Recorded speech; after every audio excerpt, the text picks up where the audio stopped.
What's up, everybody? So we're out in the shop, and today we're finally doing the canister build. Now, I've already got it all welded up.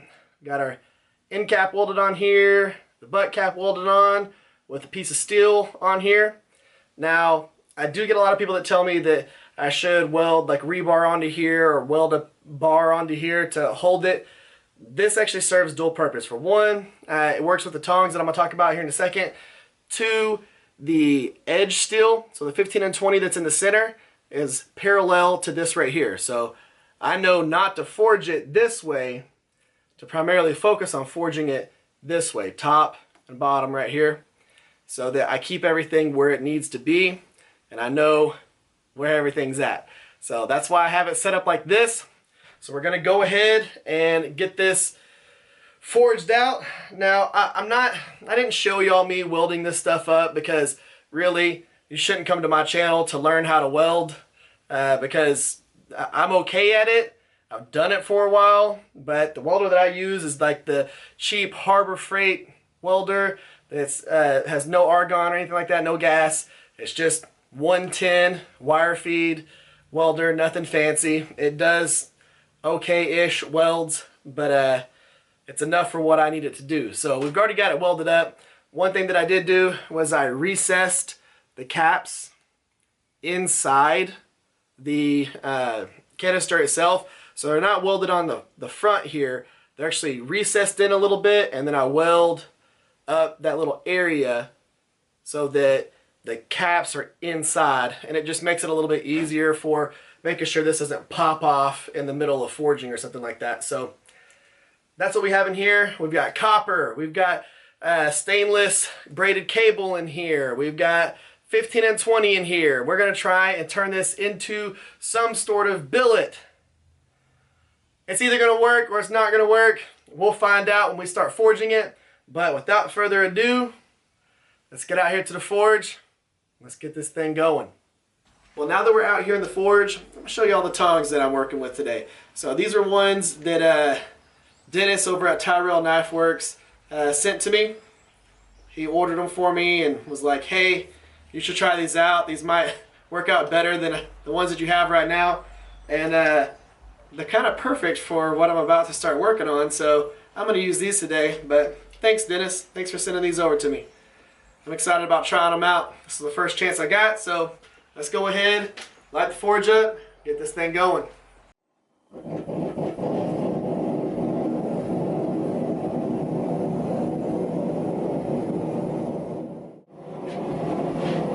Using these two pieces of steel right here to go ahead and heat the face of our anvil, just to make sure that we don't have a cold anvil going into this process. Luckily for me, it did warm up to about 60 degrees the day that I was forging this, so it was okay. Now, we are missing about 15 minutes of forging, which is the initial forging. The video file for that first 15 minutes was corrupted, so I didn't get to add that in here. So at this point right here, we're about 15 minutes into the forging process, and so far it's doing really well.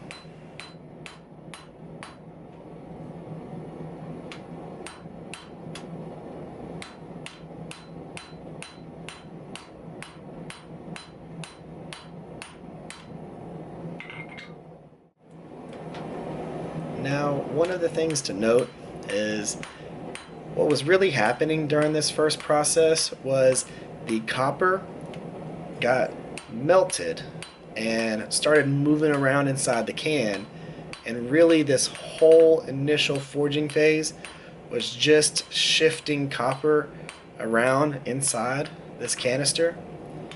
So what I needed to do was go ahead and cut off the sides to be able to see what was happening inside and see if the cable was where it needed to be in the 15 and 20. So that's what we're going to do right here with the cutoff wheel and the angle grinder. We're just going to cut off the sides and see where everything's at.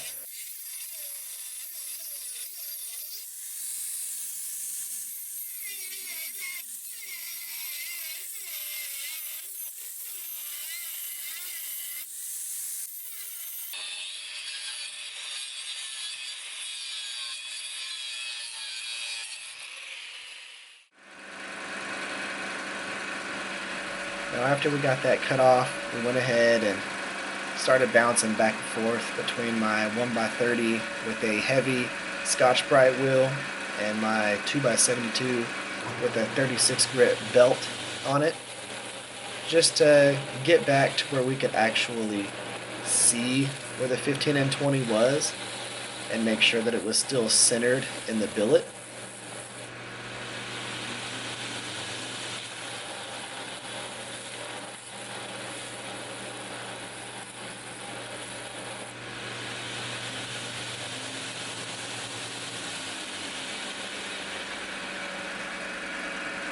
Y'all don't see this very often, but I do bounce back and forth between my 2x72 and my 1x30s pretty often.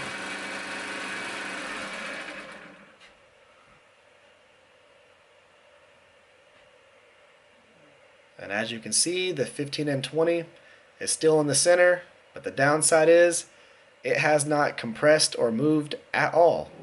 So we're going to go ahead and start forging it out as it was, and this is going to kind of work just like it was whenever I was doing the Kumai build with the kind of Mokumegane cladding that we had on it.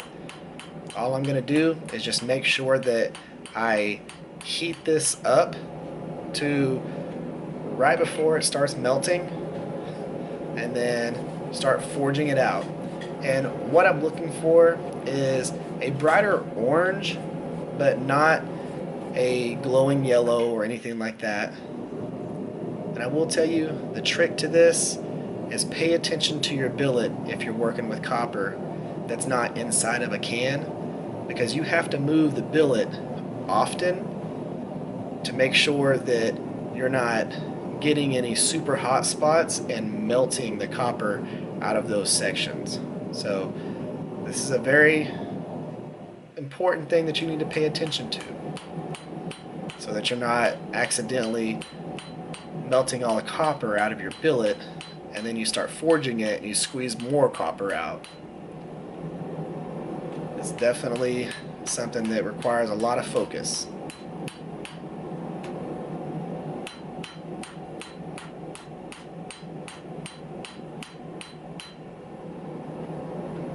And at this point, it's really just rinse and repeat. Go ahead and make sure that you are forging evenly. Make sure that you're flipping your billet often and paying attention to where your 15N20 is. The cool thing about this having exposed sides is while you're forging, you can actually see where the 15N20 is and see where you need to focus your hammer blows.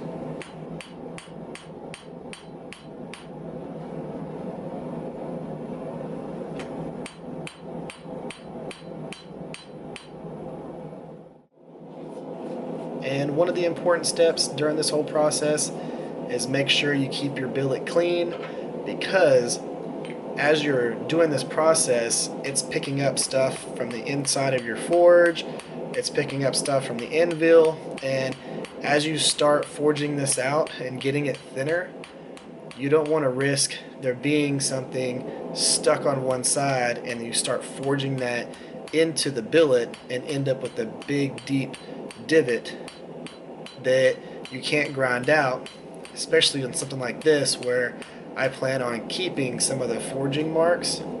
So I don't want to be almost done and then find a huge divot that I was not planning on being there. So you just want to keep everything brushed off and keep your anvil as clean as you can.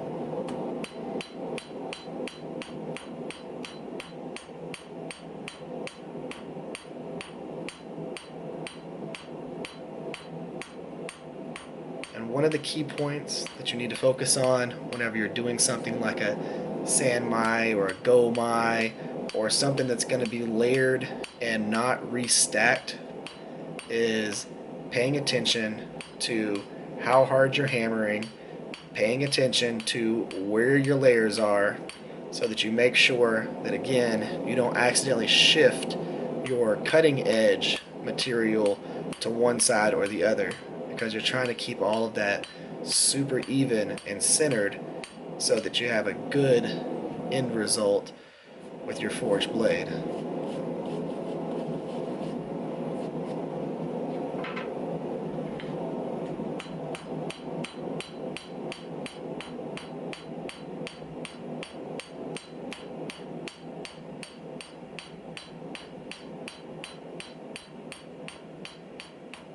So once I get everything to the thickness that I want, which is about 3/16 of an inch on this one, I'm going to go ahead and start smoothing everything out. And you'll see that my hammer blows starting to lighten, because at this point we're not trying to forge or stretch anything out. We're just smoothing everything out so that we have a nice flat billet.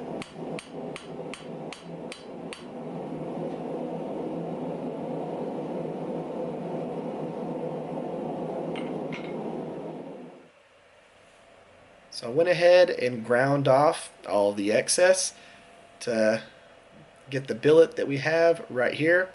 It's not a very long billet, but it's going to be a good little, small EDC, which I am perfectly fine with.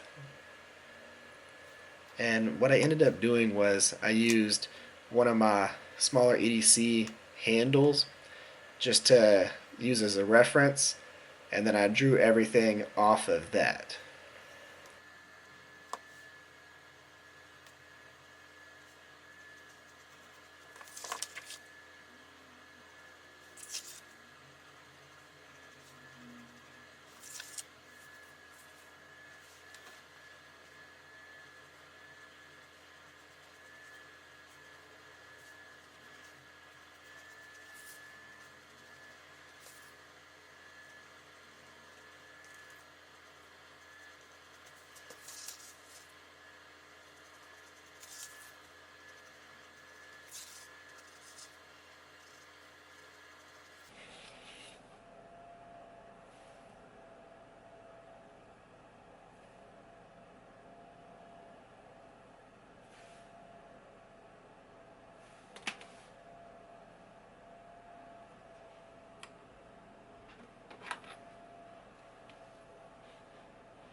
Now I've already taken this over to the quarter band saw and cut off a little bit of the excess, and then I'm going to just use a 36 grit belt on the 2x72 to just grind it back to shape.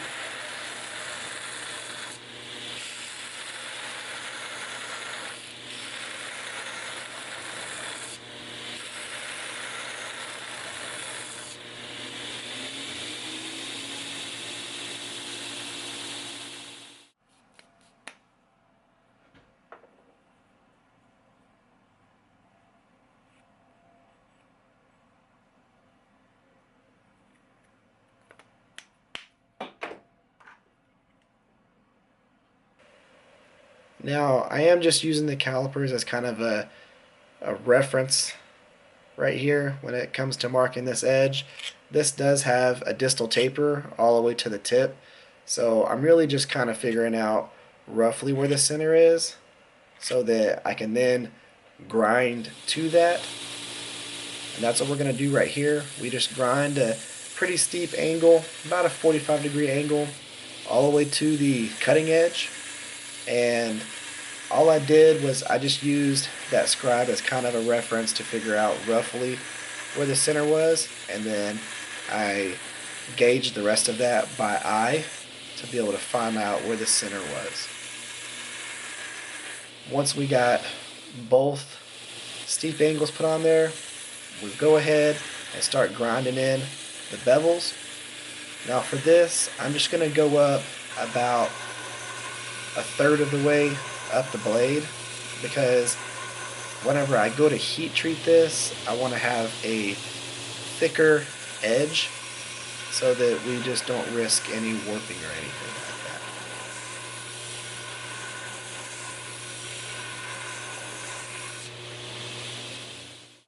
Well guys, let's go ahead and wrap this vlog up here. Now, I went ahead and did a test etch just to kind of see where everything was lining up. So all the way down, it's pretty even. It's not perfect going down the spine, but all the way down the belly, it's pretty centered. But down the edge, it's really centered. And you can't really see too much what's going on here. So what I'm going to do is I'm going to go ahead and show y'all a couple of pictures with it being full screen so you can see some of the more detail stuff. I'm going to take those with my phone because it for some odd reason has a better picture than this. So I'm going to go ahead and do that now.